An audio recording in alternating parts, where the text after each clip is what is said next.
I choose to employ those who believe. I employ believers. I had one gentleman working in my camp that, frankly, he was a scoffer. He was a disbeliever. It's a germ that permeates an entire camp. You have one disbeliever, you soon have 2, 3, and you have a camp of naysayers. And the only thing worse than a naysayer is a lollygagger that naysays while lollygagging. And to that I say, there is no room for you here.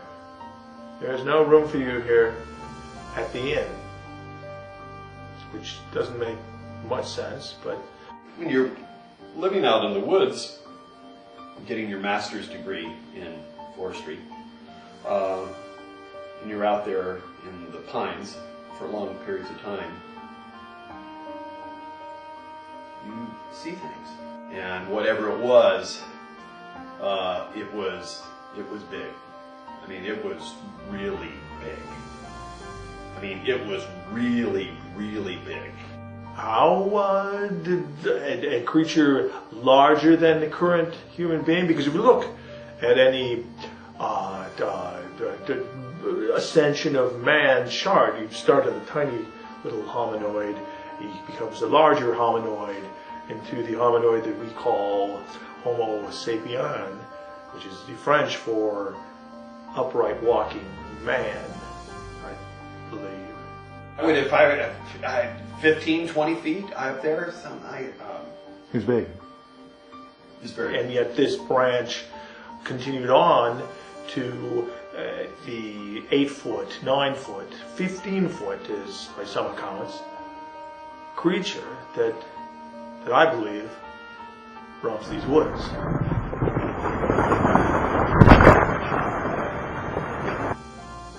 We've found in its droppings, berry seeds, we've found remnants of bark, as well as occasionally small mammals. Some argue that we are in fact examining scatological remains of bears, but I find that impossible because bears don't eat berries and small mammals. Bears are brown. This was creamy egg white.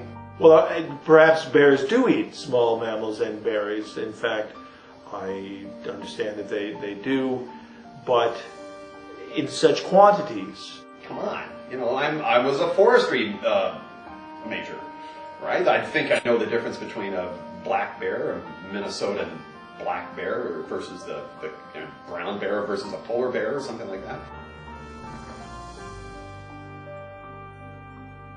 The sound the Iceman makes, it's, some say it's an animal cry. I've heard it with my own ears. And it's a plaintive cry,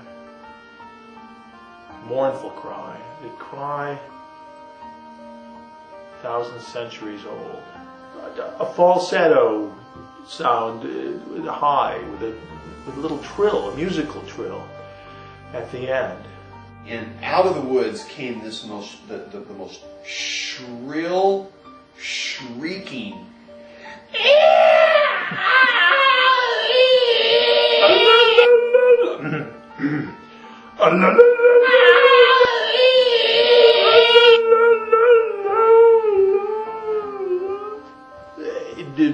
But higher, with more than I have ever heard in my life. Is blood curdling.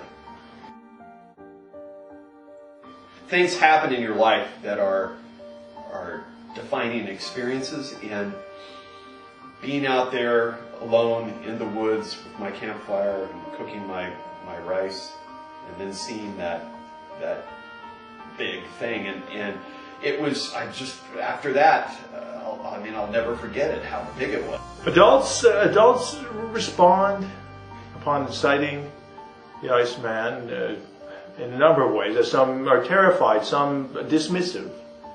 And others respond in entirely unusual ways. In ways from the heart. I knew that I had to write about this. I had to communicate it. This was an experience that I had to tell the world about, and I knew that I had to bring it to the stage. The stage, that's an unusual venue. Do you have experience writing play? Well, I was a theater minor, didn't I say that? At the University of Duluth. See, I have to be practical, as we all know. I mean, how many directors, playwrights do you know are making it? And so my day job, if you will, would be collecting pine needles and monitoring the progress of that nasty pest, the bark beetle.